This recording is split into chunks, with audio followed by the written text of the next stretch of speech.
Hola, hoy vamos a tratar un tema que a mí personalmente me apasiona mucho y es cómo nos acercamos a la muerte propia y a la muerte de los seres queridos. Para eso tengo un invitado muy especial que es el doctor Santiago Avilés Lee, médico cirujano del Bosque, compañero mío, y voy a dejar que él mismo se presente porque tiene muchas credenciales aquí al respecto. Bienvenido, Santi. Bueno, Clau, mil y mil gracias por esta invitación. Yo feliz de estar aquí compartiendo contigo y bueno, de tocar un tema que no es tan fácil y al que le tenemos algo de tabú. Mi formación después de salir de la universidad fue medicina tradicional oriental, puntualmente medicina tradicional china. Me formé en Los Ángeles en una escuela exclusiva de medicina tradicional china. Y desde ahí he seguido trabajando en todo el tema de prácticas de meditación, prácticas de formación espiritual y hice una formación en cuidados contemplativos en el New York Center for Contemplative Care y un cuidado en Being with Dying con mi maestra Joan Halifax en el Upaya Zen Center de Santa Fe, en Nuevo México. Pero además me dediqué a hacer bioética también y en este momento hice la especialización de bioética y recién terminé mi maestría en bioética. Y también eres escritor, escribes poemas. Soy escritor, procuro serlo desde hace mucho tiempo. Generalmente en el día dedico un ratito a escribir y bueno, la escritura surgió precisamente por el tema de la muerte. Bueno, ¿y cómo, digamos, engancha uno todo, ser médico, hacer todo lo que tú has hecho de la parte espiritual y este tema de la muerte, cómo lo decides? ¿Cómo llegas hasta allá? Esto es un tema muy personal, muy duro. Realmente yo me acerco a la muerte porque la muerte tocó a mi puerta demasiado temprano. Eh, Recién aceptado para la universidad, mi abuelo, que era mi gran figura, la persona que yo más quería quizás, médico también. De hecho, yo vengo haciendo consulta con él desde los 7 años. Yo me colaba con él, o él me colaba a su consultorio desde los 7 años a hacer consulta. Y un día, una noche, nos quedamos solos en casa. Yo vivía con ellos, con mis padres y con ellos. Y él me dijo, teníamos una celebración y me dijo, yo no quiero ir, quédese conmigo, mijo. Entonces, pues me quedé con él y se me murió en las manos esa noche. Dios. Él terminó consulta a las 5 de la tarde, se acostó sobre las 7 de la noche, a las 9 me llamó y cuando me llamó fue para despedirse. Yo hice lo que él me había enseñado para reanimar, lo reanimé, abrió los ojos, me dijo, "Mm", mm", y se cerró los ojos ya para siempre. Ese fue el primer encuentro con la muerte que fue supremamente doloroso y 6, 7 meses después se da el fallecimiento de mi madre. Ya estábamos en primer semestre en la universidad, con una enfermedad, un cáncer terriblemente duro, Mm. muy mal manejado realmente, digamos desde la perspectiva de acompañamiento, de cuidados paliativos como tal no existían. eh, y fallece, estábamos comenzando segundo semestre, cuando ella fallece y me doy cuenta que no hubo quien estuviese para mí, para acompañarme en ese momento. Eh, la, la propuesta incluso de la misma universidad es, bueno, Santiago, ¿y por qué no se retira mejor de la carrera? Mm. No continúe porque esto va a ser muy duro, entonces usted se va a encontrar con muerte todo el tiempo, es mejor que no siga. Y yo de terco seguí y, y dije, no, yo creo que quiero dedicar parte de mi vida a encontrarme con la muerte, tenerla de frente y procurar ayudar, así como en ese momento no hubo quien me ayudase a mí, poder de alguna manera ofrecer algo de acompañamiento a las personas que se están yendo, a quienes están muriendo y a quienes quedan después del fallecimiento de un ser querido. Bueno, yo no me sabía toda esa historia, no me acordaba y me puse arrozuda realmente porque siempre uno tiene un motivo para hacer lo que hace, ¿no? Y cuéntanos qué es lo que tú haces. Bueno, yo desde la perspectiva de la medicina tradicional oriental, o China puntualmente, vemos la dinámica de salud y enfermedad de una manera distinta, pero también podemos ver todo ese vínculo con lo que no es tan tangible, ese vínculo con lo espiritual, ese vínculo con ese corazón interior, y desde ahí es que hago yo mi aproximación. Eh, yo pues tengo la fortuna de ver familias, no hablo de pacientes porque generalmente lo que veo son familias, desde aquellas personas que están con dificultades para quedar en embarazo. Y entonces trabajo el tema de fertilidad y acompaño en sus condiciones cotidianas del día a día, hasta llegar al momento último de la muerte. Y curiosamente, algunos, como saben que yo hago esto, eh, se abstienen de llamarme a última hora, porque es que dicen, si llamamos a Santiago en este instante es porque sabemos que la persona se va a morir, entonces mejor no lo llamemos. No, ahí sea que se muera. No vaya a ser que se muera. Pero ¿qué es lo que yo hago? Respondo a esa pregunta de la siguiente manera. Yo no hago nada. No soy grosero, ¿no? No hago nada porque lo que yo quiero hacer es simplemente estar allí, presente para la persona que se está yendo. Algunos están todavía conscientes, otros están inconscientes, y paso minutos, horas acompañando a la persona, tratando de sentir algunos rituales de despedida para las personas que se están yendo. Algunos los hago con ellos conscientes, y por eso el tener la variedad de conocimiento de diferentes religiones me ha ayudado en eso. Yo en este instante me estoy preparando para poder formarme como monje budista dentro del budismo zen. Pero me llegan pacientes de la tradición islámica, pacientes de la tradición judía, entonces me ha tocado aprender de esas otras tradiciones para, desde sus creencias, acompañarles en su proceso de despedida, como también están No creen los en que no nada. creen en nada, los que creen en el whisky, entonces también desde el whisky lo hacemos. Bueno, ¿y qué es la muerte? Eh, la muerte es ese momento en el cual nosotros dejamos un legado. La muerte es el momento en que ya, no estando nosotros, seguimos presentes para los demás. Por supuesto, tenemos Ay, qué definición tan bonita. Eso me encanta. obviamente no es nuestra definición de medicina, no la No, cesación de toda sí. función respiratoria, cardíaca o la muerte cerebral, no. Es ese momento en que, sin estar, seguimos estando. Es ese momento a partir del cual las cosas... Y a veces más fuerte, Y ¿no? es A mucho más veces fuerte, más la fuerte. presencia es mucho más fuerte, claramente. Y eso lo aprendí yo a la fuerza, con el dolor de mi propia tristeza, porque, pues claro, en esos 6, 7 meses, la vida que yo tenía, ¿no? Pues que eran mi Cambió abuelo y mi totalmente. madre, que eran mis dos grandes figuras, se deshace, ¿no? El corazón se resquebraja, se rompe completamente, y, y, y siento yo ese profundo dolor, pero bueno, aún los cargo a ellos, aún los tengo, son mi modelo. Yo ya tengo el ojo agua aquí en este momento. Ellos son mi modelo, pues esta práctica médica de mi abuelo, que era una práctica médica familiar, ¿no? Lo mismo, conocía a las familias, ¿no? Sí, lo que Eh, ya no se lo que ve ya no mucho. vemos por tanta especialización y demás. Entonces, pues él fue mi primer motor, mi primera enseñanza sobre lo que debería ser la medicina. Y mi madre, ella trabajaba en el Instituto Nacional de Salud. Y ella era investigadora, ella era científica, y estuvo a cargo de el cierre de toda la erradicación de la viruela en Colombia. Ella lideró todo ese proceso de la erradicación de la viruela en Colombia.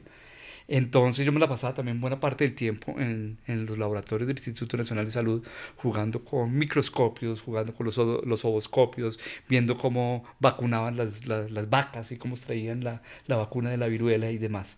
Entonces creo que yo no tenía otra opción sino quedarme por Es este medio. decir, que tu trabajo es un homenaje a ellos, Es un homenaje a ellos, realmente. totalmente. ¿Cómo te llegan los pacientes? Los pacientes llegan básicamente por historia, Por el por el referido. referido. Llegan porque eh, algunos supieron de tal familiar que pasó por un momento difícil y pudimos estar para ellos en ese momento. Entonces esa idea le gusta a la gente. Y ya hoy, pues como yo llevo ya prácticamente 30 años trabajando en acompañamiento en final de vida, pues hay personas que me dicen, mira, tú acompañaste a mi mamá hace 25 años, hace 20, y yo, de verdad, pues ya no me acuerdo, ¿no? Pues porque yo puedo, digamos, al mes estar acompañando 2, 3, 4 personas en ese proceso. Entonces, no, pues no, obviamente no me acuerdo de todos, pero no, tú acompañaste a mi mamá, acompañaste a mi tía, y yo ya estoy en esta etapa final, ¿por qué no vienes y me acompañas a mí también? ¿Y qué haces? Cuéntanos un poquito cómo es desde el primer momento que tienes contacto con ese paciente hasta que se muere. Entonces, con el paciente consciente, partimos de preguntarle qué estás sintiendo en este momento. Y una pregunta que con frecuencia hago es, ¿qué sabes tú de lo que te está pasando? ¿Qué sabes tú de tu enfermedad? Porque tristemente, y eso lo estamos viendo muy desde la bioética, nosotros nos quedamos en ese silencio para no contarle al paciente la verdad. No, pues Lo que presiente, de lo todas que maneras. presiente. Entonces, no, pues no, yo sé el que tengo es un cáncer, pero mis hijos no me lo quieren decir. Ok. ¿Y ese Ujú. cáncer qué tiene? Entonces comienza uno a hablar sobre la condición que esa persona está teniendo en ese momento. Eh, y comienzo a preguntarle también cuáles son sus expectativas, cuáles son sus necesidades. Hay personas que están, por ejemplo, con mucha limitación, ¿no? Eh, Hay estudios que muestran que el último año de nuestra vida lo pasamos realmente mal. Y es un año de muchas limitaciones y de muchas inhabilidades que nosotros tenemos. Y entonces, dependiendo de esas necesidades, pues los vamos acompañando y vamos buscando que la familia, que los amigos, hay algunas personas, por ejemplo, que tienen su gran amiga o gran amigo escondido de toda la vida y nadie supo, y yo, Hasta hijos. o hijos y Sí. demás, y yo necesito contactarme con ellos, o necesito que mi familia actual lo conozca, y pues esto no tiene ningún tipo de juicio, de valoración de juicio, Sí. sino, bueno, ¿cómo quieres trabajarlo? Y empezamos Ujú, a crear puentes. Entonces, ¿qué hago? ujú. Crear puentes. Hay, por ejemplo, quienes, alguna vez me tocó a alguien que no se imagina, Santiago, las ganas que tengo de ir a la playa. Estamos en Bogotá con una persona que está oxígeno dependiente, Que no se puede mover que no se puede mucho. mover mucho. ¿Listo? Entonces le traemos el mar. Entonces fuimos con sus familiares, le grabamos, o yo no fui, pues fue los familiares, les dije, vamos a grabarle que ustedes vayan al mar, se fueron a Santa Marta, le grabaron un video, no sé qué, y vinieron y se lo trajeron, y él estuvo en el mar. Y Mm, esa es una forma me hace llorar. de cumplir ese sueño. Sí. Tengo otra persona que toda la vida había sido un mandón y le encantaba andar en el carro. Y pues incluso ya entrado en años y con dificultades para eso, no, ustedes no manejan, ¿no? Les decía a los chinos, ustedes Mm, pendejos no manejan, ¿no? Manejo yo. Y sí. entonces era un desastre. Y obviamente pues ya sabía que estaba en sus últimos días y le dice, eh, yo quiero dar una vuelta. 2 de la mañana, 1 de la mañana. Bueno, pues nos vamos a dar una vuelta, yo quiero ver Bogotá. Entonces nos fuimos a la calera, vio la calera y regresamos. Es eso, es escuchar un poco cuál es su carencia, su deseo, su anhelo, su necesidad y poco a poco ir cumpliendo con eso. Digamos que yo no hago cuidados paliativos como tal, me acompaño mucho y me gusta acompañar cuidados paliativos, pero yo no soy paliativista.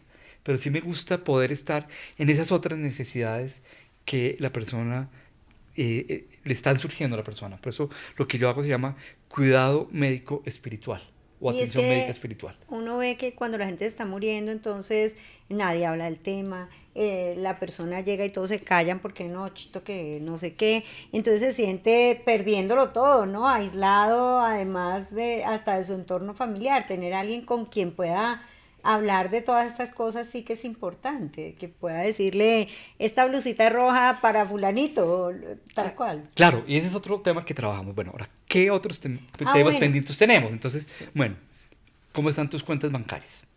¿Quién las maneja? ¿Y quién está manejando tus redes sociales? ¿Quién está manejando, qué sé yo? Pero ¿Cómo quiere que sea el entierro, el funeral, la cosa, todo todo eso? eso lo trabajamos, todo eso lo trabajamos y mostramos cómo. Entonces, bueno, ¿quién quieres que esté contigo en este espacio? No, es que está viniendo el vecino que siempre llega y llega todo bulloso y a contarme chistes, dice que para animarme, yo no quiero al vecino. Pues tienes todo el derecho a no ver al vecino. Claro, total. No vamos a ver al vecino. Entonces, pues es, ¿quién quieres que esté contigo en estos momentos? ¿Quién no quieres que esté contigo? Y cuando estábamos hablando de lo que íbamos a hablar, tú me decías que las voluntades anticipadas son muy importantes. ¿Qué es eso? Cuéntanos un poquito. Colombia es un país de avanzada Ujú. y afortunadamente tenemos una legislación bastante bien consolidada en términos de el acompañamiento del final de vida y existe la posibilidad de las voluntades anticipadas. Con frecuencia hablamos de el documento de las voluntades anticipadas, pero realmente no hay un documento. Ahorita en enero de este año, la Fuchs publicó un artículo sobre los distintos modelos que había de voluntades anticipadas. Ellos encontraron tal vez 6 o 8 modelos de voluntades anticipadas, de los cuales solo 2 o 3 cumplían realmente con las exigencias o requisitos legales para que pudieran ser realmente utilizados. Y tenemos dos tipos de voluntades anticipadas. Por un lado, las voluntades anticipadas médicas. En ellas nosotros decimos, yo quiero este tipo de intervención, yo no quiero este otro tipo de intervención. Nosotros tenemos, por ejemplo, lo que es la distanasia, la ortotanasia, la eutanasia. Entonces, la ortotanasia es dejar que el proceso siga de la manera Sin natural, intervenir. sin mayor intervención, con lo básico que uno debe conservar, que es líquidos, que es oxígeno y básicamente eso. Oxígeno, pero sin intubar al Sin paciente. intubar, exactamente. Distanasia es cuando hacemos este encarnizamiento terapéutico y entonces le metemos cables y le metemos tubos y metemos una cantidad de cosas. Distanasia. Entonces, y eutanasia, que es ese deseo de terminar con la vida de manera voluntaria, o el suicidio asistido. Pero realmente la gente le explica a uno pues, en términos que lo puedan comprender todas estas posibilidades y llenan su consentimiento de yo no quiero esto, yo sí quiero aquello. Y para nosotros, como médicos, y para los médicos que están en urgencias, en cuidados intensivos, tener ese documento es muy aliviador. Claro, total. Porque dicen, no, pues es que él dejó escrito esto. Hoy en día, pues Sí, porque si no, no falta el familiar que dice, pero ¿cómo no le hicieron? ¿Cómo no lo intubaron? a mí me pasó eso. Precisamente eh, yo acompañaba a un paciente que eh, tenía diálisis renal, hacía diálisis peritoneal y lo acompañamos en sus últimos años de vida y estábamos con su esposa y sus dos de sus dos hijas y él tenía un tercer hijo. Y estábamos con él, él fallece, lo acompañamos, le ayudamos a que se despidiese de su diálisis, de la diálisis peritoneal, entonces nos despedimos del baño donde él tenía todo, hicimos todo un ritual, ¿no? Hacer rituales de paso nos ayuda muchísimo. Y la esposa me dijo, ay, cuando me pase algo, yo quiero que tú me acompañes. Y le dije, pues por supuesto, ahí estaremos. Y le dijo a las dos hijas, y yo no quiero nada de intubación, yo no quiero nada de intervenciones mayores. Si a mí me pasa algo, Déjenme ir. déjeme ir. Y efectivamente ella tenía la visión y más o menos tal vez unos 2 o 3 años después hizo un ACV, un accidente cerebrovascular que dejó unas secuelas muy fuertes. Entonces estábamos en la clínica y los médicos dicen, bueno, aquí no vemos mayor opción. ¿Qué quiere la familia? Porque no teníamos ese documento o esa cosa. Entonces yo había estado en la conversación, estábamos con las dos y no, ella no quiere ningún tipo de intervención. Llegó su hijo, dijo, no, a mi mamá le hacen todo. Hay que hacerle todo porque es mi mamá y hay que hacerle hasta la última gota.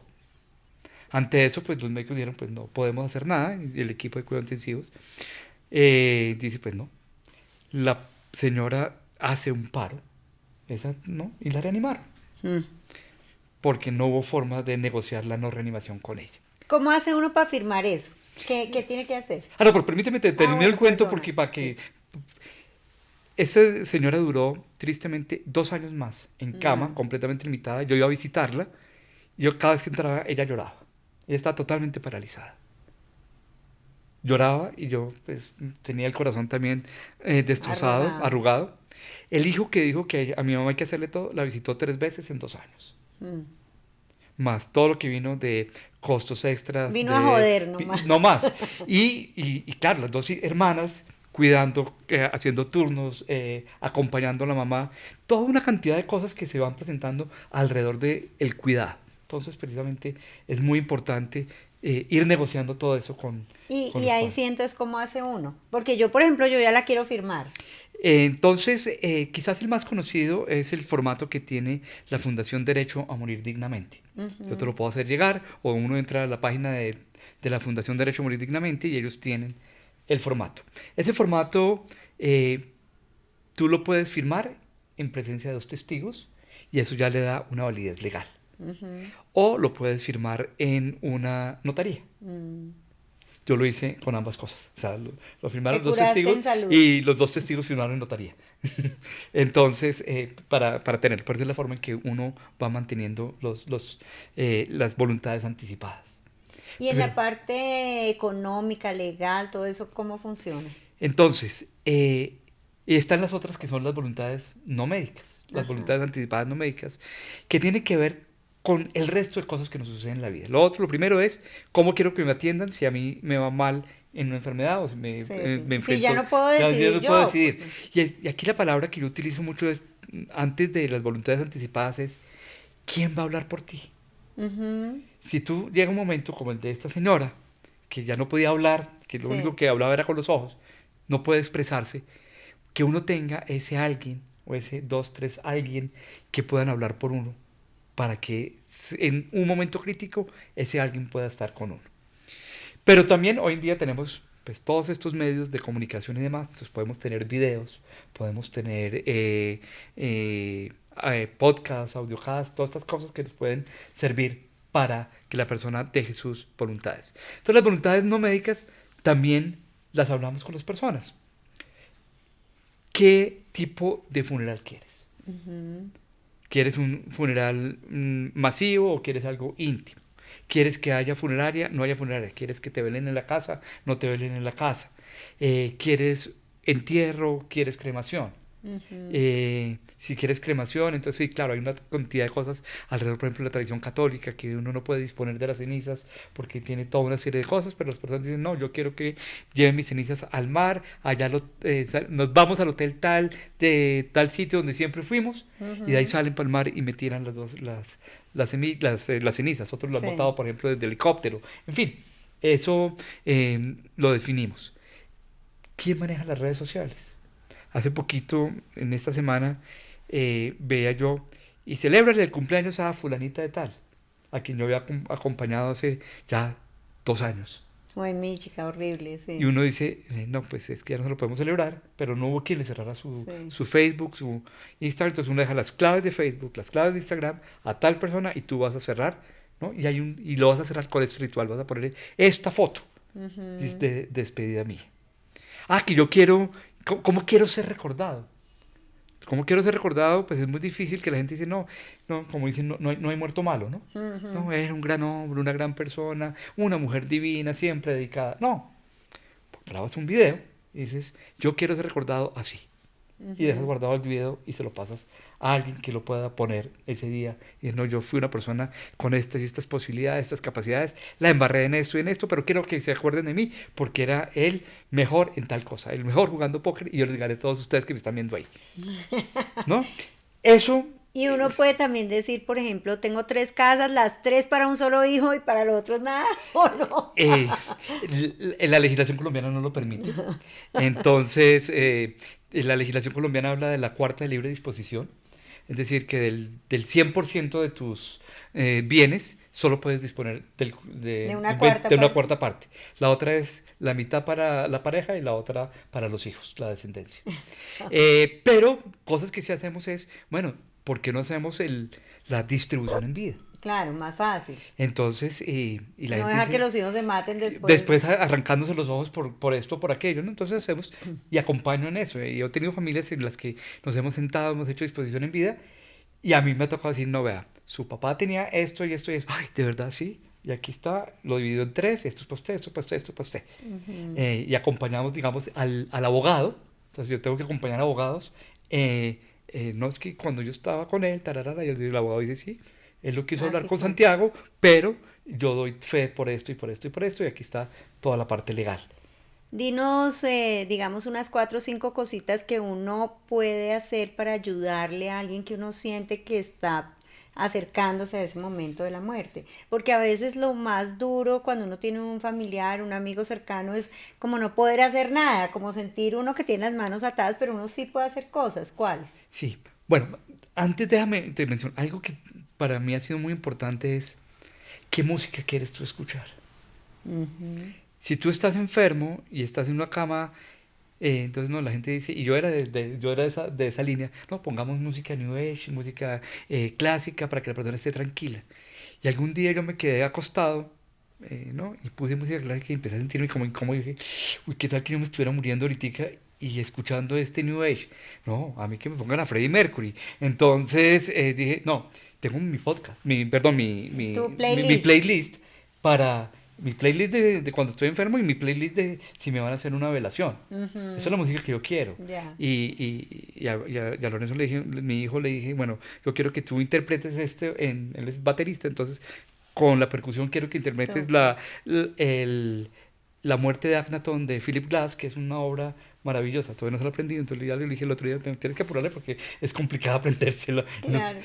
Pero ese tipo de cosas es importante. Entonces, ¿quién está contigo para todas esas cosas pequeñas? ¿Qué otro elemento es importante que tengamos en cuenta? Eh, si yo me siento demasiado triste, ¿cómo puedo yo hacer para llegar a esa otra persona? Déjale este mensaje a fulano. Entonces, cuando uno llega a hacer acompañamiento, nosotros tenemos diferentes tipos de acompañamiento. Tenemos el acompañamiento profesional, cuidados paliativos es el ideal, por ejemplo. Tenemos el acompañamiento familiar, que es esa persona o dos personas que usualmente se dedican a cuidar de esta persona. Pero nosotros tenemos también nuestra red de amigos, nuestra red de conocidos, los primos chéveres que pueden Ujú. llegar. ¿Qué puede uno hacer ahí? Uno puede, como persona externa, hacer esa pregunta. ¿Tú qué quieres? Porque uno llega generalmente con la propuesta. Y no. Nosotros en budismo decimos que nos gusta tener la mente del no saber, de dejarnos sorprender. La mente de principiante es y eso es lo que yo hago. Llego con mente principiante a saber qué es. No, yo no voy a llegar con estas herramientas, sino voy a estar aquí. ¿Para qué? Para escucharte. Cuéntame qué quieres y yo miro a ver cómo lo negocio. Yo miro Ujú. cómo lo voy Como elaborando. tratamos de hacer realidad. Tratemos de hacer realidad esto. Entonces yo te ayudo a ir consiguiendo esta parte. Eso es lo que yo digo. Eh, lo otro es no dar tantos consejos. Ujú. ¿No? Entonces uno ya no, pues que debería estar cosa o no debería estar la otra, no. Es llegar y estar ahí. Porque uno en una situación difícil, pues lo que menos quiere escuchar son consejos. Por eso dicen que el perro es el mejor El acompañante. perro Está ahí, no dice nada. y llevábamos a los animalitos y permitimos que los animalitos también acompañen, pero sí, es la mejor compañía en el silencio. Por eso cuando yo digo yo hago nada, es precisamente porque el silencio trae muchas posibilidades. Entonces me acuerdo del caso de una persona que quise muchísimo y la idea de la familia era no me la dejen sola, no la dejen sola porque va y necesita algo. Entonces fui, la visité, había sido mi paciente durante muchos años, estaba inconsciente, pero le charlé y hablamos de muchas cosas y después llamé a la familia y les dije, bueno, la situación es esta, pues realmente sí estamos efectivamente en cualquier momento se puede dar esto, pero quiero que charlemos un ratico y me lo saqué a todos. Cuando regresaron, se había ido. Ella quería estar Ella sola. quiere estar sola. Increíble. Cuéntanos qué son los cafés de la muerte y los retiros de la muerte. Café de la Muerte es un movimiento internacional que busca que saquemos a la muerte de ese no se habla de ella. No, Ujú. no se habla de Bruno, ¿no? No se habla de Bruno. No se habla de la muerte. Porque es que si tú hablas de la muerte, la estás llamando.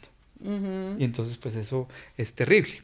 Entonces, el Café de la Muerte es un espacio no académico, es un espacio totalmente espontáneo en donde nos reunimos alrededor de un café, de un croissant, a hablar sobre la muerte desde nuestra propia experiencia, de lo que cada una de las personas que va está sintiendo, ujú. de lo que cada uno quiere, de sus miedos, de sus temores, de sus búsquedas, de sus inquietudes.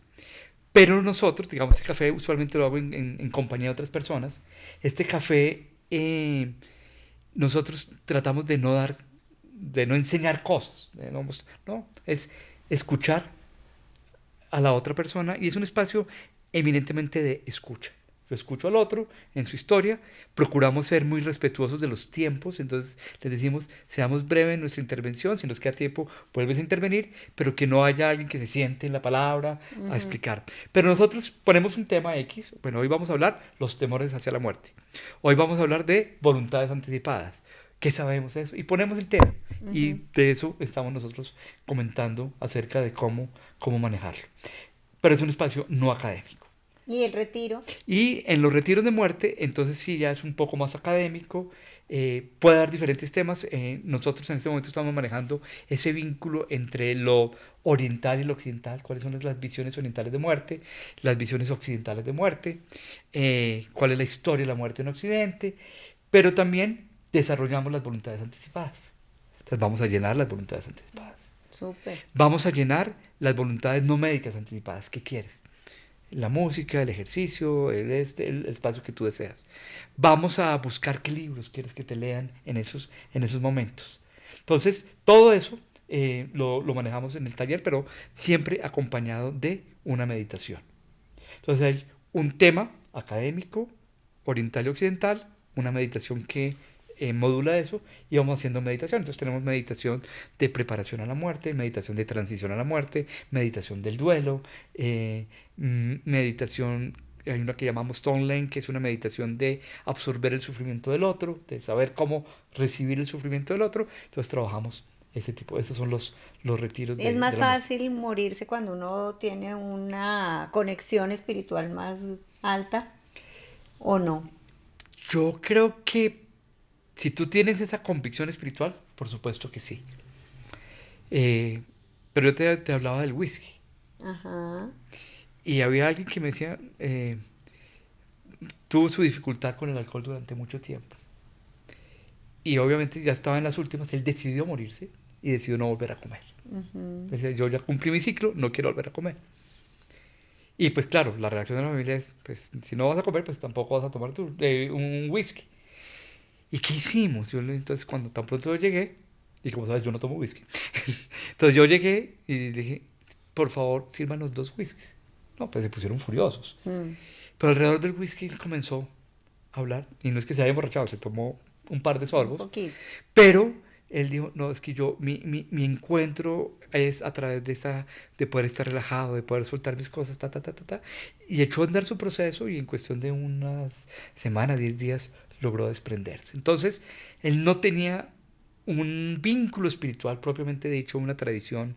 Probablemente había sido bautizado, pero no tenía un Mm. seguimiento, una tradición religiosa. Pero para él era importante que alguien lo Lo acompañase, escuchar lo ahí. escuchase. Entonces, sí ayuda, por supuesto, y uno hacer este tipo de ejercicios espirituales desde la tradición que quiera. La tradición católica tiene muchas cosas que hace al respecto. Por ejemplo, el sentido de la novena, Mm. la novena católica de difuntos, Mm. tiene un origen bien bonito. Eh, la, la novena era un tema o era una cuestión de 3 temas, que eran gratitud, perdón y soltar, dejar ir. Ujú. Y con los 3 primeros días era expresarle gratitud a la persona por lo que fuese. Perdón es ese trabajo en ambas direcciones y con todo lo que me duele, con toda la tristeza, te dejo ir. Dejarte ir. Eso se perdió en el camino. Pero ese gratitud, perdón y dejar ir es algo que usualmente yo hago, incluso previo a la muerte, es decir, en personas que están en su proceso de desprendimiento y después de. Entonces trabajo eso. Con los deudos, con la familia, trabajo gratitud, perdón y dejar ir. Y con el paciente, cuando tengo la oportunidad de estar con el paciente, inclusive inconsciente, trabajo gratitud, perdón y dejar ir. Qué bonita enseñanza realmente, Santi. Muchísimas gracias por ilustrarnos tanto de este camino que es tan difícil de andar para la gran mayoría de nosotros. Si tienen dudas, preguntas, comentarios, por favor, aquí en los comentarios. Síganos en nuestras redes sociales. Gracias y creo que te invitaré muchas veces. Pues yo feliz de compartir contigo y pues tenemos una visión distinta de lo que es el estar con el paciente, con su familia y demás, y creo que eso da un valor muy especial, sobre todo a nuestras prácticas de clínica, de hospital, de consultorio. Podemos enriquecerlas mucho y les dejo una última palabra que para mí ha sido fundamental y que la estamos trabajando en la universidad hoy en día, y es la manifestación, la expresión de la compasión en todo lo que hacemos.